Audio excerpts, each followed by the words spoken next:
cherchons maintenant la fréquence magique et nous commençons par le 100 Hz. Nous regardons dans le microscope pour voir si quelque chose se passe. Nous regardons pendant 5 minutes. Il ne se passe rien.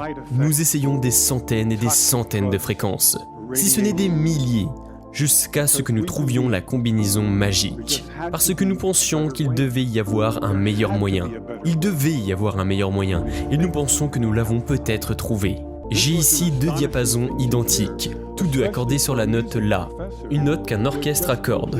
Ces diapasons sont tous deux faits pour vibrer 440 fois par seconde. Nous disons que leur fréquence est de 440 Hz. Si je tape sur ce diapason, j'y mets de petites impulsions d'énergie. La deuxième fourchette vibrera également en signe de sympathie. Si je fais taire cette fourchette, nous pourrions entendre l'autre chanter son ton. On dit que j'inclus une vibration de sympathie dans la deuxième fourchette. Cela ne fonctionne que parce que les 2 fourchettes sont réglées exactement sur la même fréquence. Vous avez peut-être vu la vidéo d'un homme qui brise des verres de cristal avec sa voix puissante sur internet. Mais si vous l'observez attentivement, vous verrez qu'il tape d'abord sur le verre avec son doigt et qu'il écoute.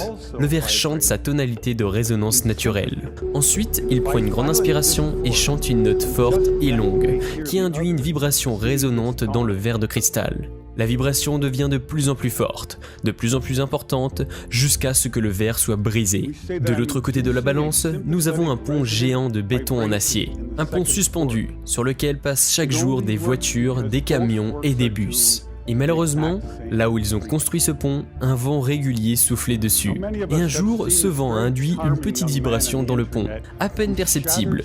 Mais la fréquence de vibration correspond à la fréquence de résonance d'une partie du pont. Et la vibration devient de plus en plus grande jusqu'à ce que le pont s'effondre dans la rivière en dessous. Une fréquence de résonance destructrice. Ainsi, à une extrémité de l'échelle, nous avons le pont géant en béton et en acier, qui était détruit par la résonance. Et de l'autre extrémité, nous avons un petit cristal brisé. Nous pourrions peut-être briser quelque chose d'encore plus petit, quelque chose de vraiment petit, quelque chose qu'il faudrait voir avec un microscope. Peut-être pourrions-nous détruire un micro-organisme vivant. Nous pourrions peut-être changer un cristal liquide biologique vivant grâce à un signal électromagnétique spécial.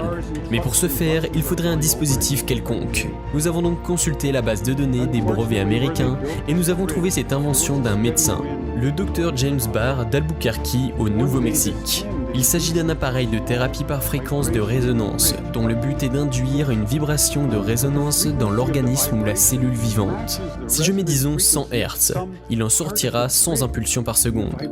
Si je mets 200 Hz, j'obtiendrai 200 impulsions. Nous cherchons donc la fréquence magique et nous commençons par 100 Hz.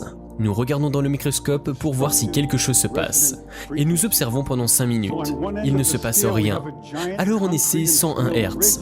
Nous regardons dans le microscope pendant 5 minutes et rien ne se passe.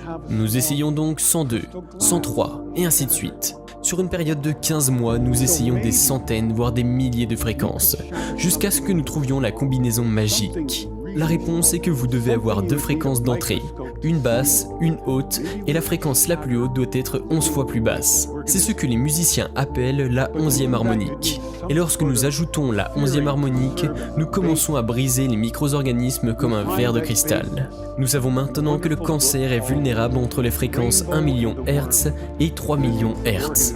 Nous attaquons donc maintenant les cellules leucémiques. La cellule leucémique numéro 1 essaie de se reproduire, mais la nouvelle cellule est brisée en dizaines de fragments et dispersée sur la lame. La cellule leucémique numéro 2 puis se gonfle et meurt. La cellule leucémique numéro 3 essaie ensuite de fabriquer une autre cellule cancéreuse. La nouvelle cellule est brisée et la cellule originale meurt.